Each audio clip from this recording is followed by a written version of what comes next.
সাহাবা একরাম মাত্র 313 জন। বদরের যুদ্ধে কাফেরের সংখ্যা 1000 খানিক। বদরের যুদ্ধে কাফেরের সংখ্যা 1000 খানিক। এই 1000-এর মোকাবেলায় মাত্র 313 জন।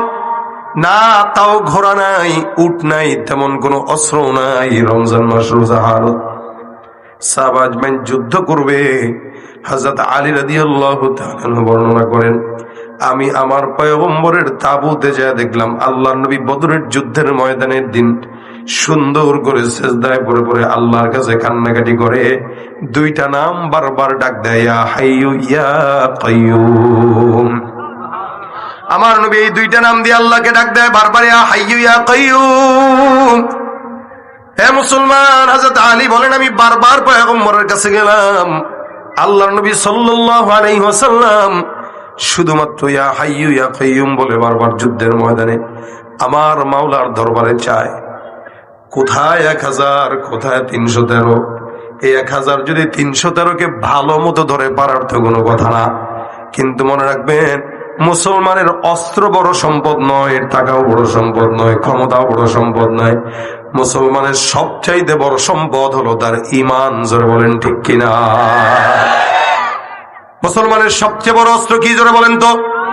কামান নাই, বিমান নাই, ইমানের অস্ত্র আছে না নাই?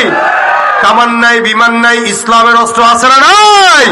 লড়াইয়ের ওই ময়দানেতে যেতে তোমাকে হবে, প্রয়োজনে সব রক্তটুকু জমিনেই ঢেলে দেবে।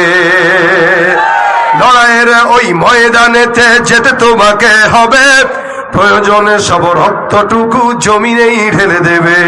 তবুও তোমায় লড়তেই হবে, মানিবে না পরাজয়।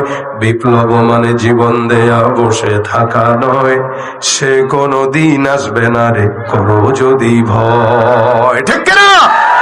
আসবে বিজয়, রক্ত আর জীবনের বিনিময়।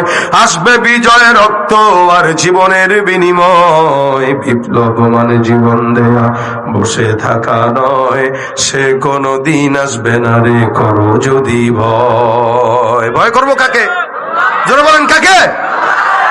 বদরের যুদ্ধে সাহাবা একরাম আল্লাহর ভয় দিলের ভিতরে নিলেন। আমার পয়গম্বর তাবুতে সিজদায় পড়ে কাঁদে, ইয়া হাইয়ু ইয়া কাইয়ুম। বারবার আল্লাহর নবী আল্লাহকে ডাক দেয়, ইয়া হাইয়ু ইয়া কাইয়ুম বলে। হযরত আলী বলেন, আমি আল্লাহর নবীর কাছে যতবার গেলাম ততবার দেখলাম নবী বারবার আল্লাহ পাকের এই দুইটা নাম নিয়ে আল্লাহর ডাক দেয়। আমি আবার যুদ্ধের ময়দানে গেলাম, আবার দেখলাম, আবার চলে আসলাম, আবার রাসূলকে দেখলাম ইয়া হাইয়ু ইয়া কাইয়ুম বলে আল্লাহর দরবারে দোয়া চায়। কারণ আমরা 313 জন, তাও দুর্বল। যুদ্ধের কোন প্রস্তুতি আমাদের মধ্যে ছিল না। হযরত আলী বলেন, আমরা যুদ্ধের ময়দানে যখন গেলাম, হঠাৎ করে কিছুক্ষণ পর তাকায় দেখলাম আল্লাহু আকবার।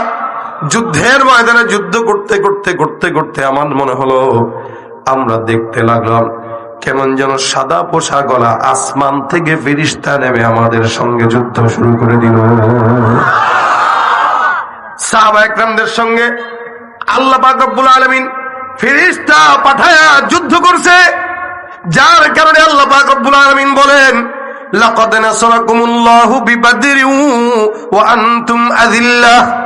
এ সাহাবা আজমাইনের দল, তোমরা ছিলা একদম দুর্বল, আমি আল্লাহ বদরের যুদ্ধে তোমাদেরকে সবল বানায়া ওই 1000 কাফেরের মোকাবেলায় বিজয় দিয়েছি। সুবহানাল্লাহ।